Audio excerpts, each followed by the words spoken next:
ভারতের সাম্প্রতিক সময়ে রাজনৈতিক আলোচনা অন্যতম কেন্দ্রবিন্দুতে হয়ে উঠেছে বিজেপির কথিত মিশন 360-র কৌশল। নমস্কার, আমি অনির্বাণ এক কাপ পলিটিক্স থেকে বলছি। রাজনৈতিক বিশ্লেষকদের মতে এই কৌশলের লক্ষ্য হল সংসদে এমন একটি সংখ্যাগরিষ্ঠতা অর্জন করা যার মাধ্যমে সরকার গুরুত্বপূর্ণ আইন এবং সাংবিধানিক সংশোধনী সহজে পাশ করতে পারে। যদিও এ ধরনের মূলত রাজনৈতিক বিশ্লেষক অজ্ঞাত সূত্র এবং জনমত জল্পনার উপর ভিত্তি করে গড়ে উঠেছে। সার্বিকভাবে এ বিষয়ে কোনো আনুষ্ঠানিক নিশ্চয়তা নেই, তবুও বিষয়টি সরকারের দীর্ঘমেয়াদী রাজনৈতিক লক্ষ্য নিয়ে ব্যাপক আলোচনা সৃষ্টি হয়েছে। বিশ্লেষকদের মতে প্রধানমন্ত্রী নরেন্দ্র মোদী ও স্বরাষ্ট্রমন্ত্রী অমিত শাহের নেতৃত্বাধীন সরকার বর্তমান মেয়াদে একাধিক গুরুত্বপূর্ণ আইনগত সংস্কারের প্রস্তুতি নিচ্ছে। এইসব প্রস্তাবের মধ্যে কয়েকটি ক্ষেত্রে সাংবিধানিক সংশোধন প্রয়োজন হতে পারে, যার জন্য সংসদে বিশেষ সংখ্যাগরিষ্ঠতা অপরিহার্য। এই প্রেক্ষাপটে মিশন 360 বলতে লোকসভায় প্রায় 360 জন সংসদের সমর্থন নিশ্চিত করার লক্ষ্যকে বোঝানো হচ্ছে।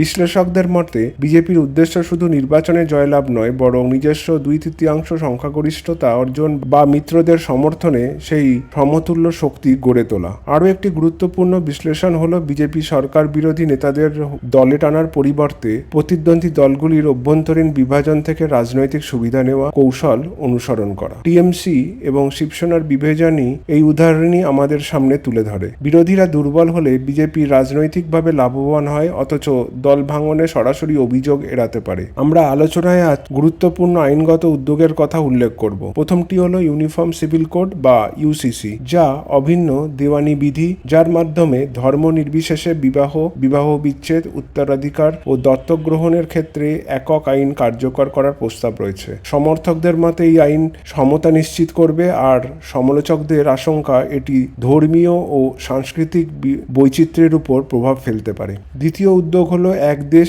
এক নির্বাচন নীতি, যার লক্ষ্য লোকসভা ও সব রাজ্যে বিধানসভা নির্বাচন একই সময় অনুষ্ঠিত করা। এই পরিকল্পনার সঙ্গে ডিলিমিটেশন বা নির্বাচনী কেন্দ্রের পুনর্বিন্যাস সম্পর্ক রয়েছে। একই সঙ্গে মহিলা সংস্করণ বিল বাস্তবায়নের অংশ হিসাবে ভবিষ্যতে লোকসভা ও বিধানসভা আসন সংখ্যার বৃদ্ধি সম্ভাবনাও উল্লেখ করা হচ্ছে। তৃতীয় সম্ভাব্য উদ্যোগ হিসাবে জাতীয় স্তরে ধর্মান্তর বিরোধী আইন প্রণয়নের আলোচনা রয়েছে, যা ধর্মান্তর এবং সমর্থকদের ভাষায় তথাকথিত লাভ জিহাদ সংক্রান্ত বিষয়ে লক্ষ্য করবে। বিশ্লেষকদের মতে বিদেশি অর্থায়নের উপর কঠোর নজরদারি ভবিষ্যতে এমন কোনো আইনি পূর্ব প্রস্তুতি হতে পারে, তবে সরকারিভাবে এ ধরনের কোনো ঘোষণা করা হয়নি। চতুর্থ আলোচিত বিষয় হলো সংরক্ষণ ব্যবস্থার সম্ভাব্য সংস্কার।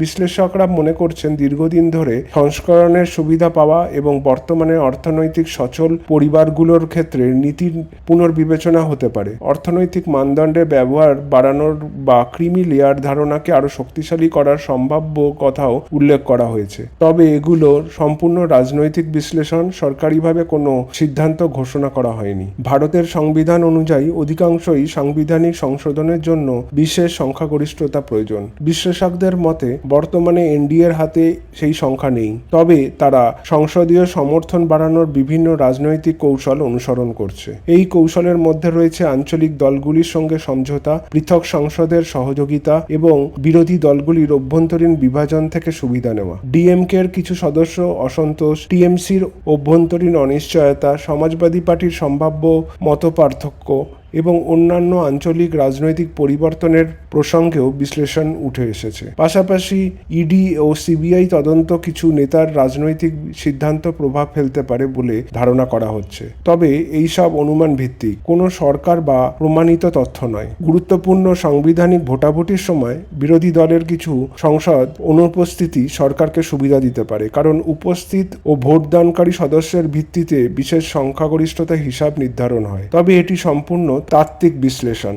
এছাড়াও উত্তর পূর্ব ভারতের ছোট আঞ্চলিক দলগুলির সমর্থন বাড়ানোর প্রচেষ্টা এবং কংগ্রেসের কিছু সংসদের সঙ্গে আনুষ্ঠানিক যোগাযোগ জল্পনাও রাজনৈতিক মহলে রয়েছে।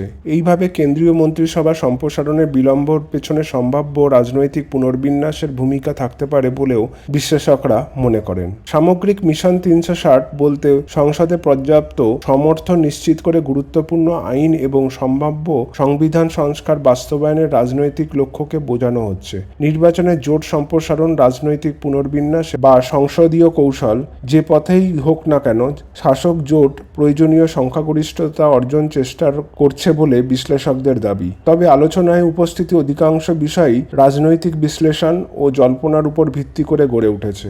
এগুলোকে সরকারিভাবে নিশ্চিত তথ্য হিসাবে বিবেচনা করা উচিত নয়।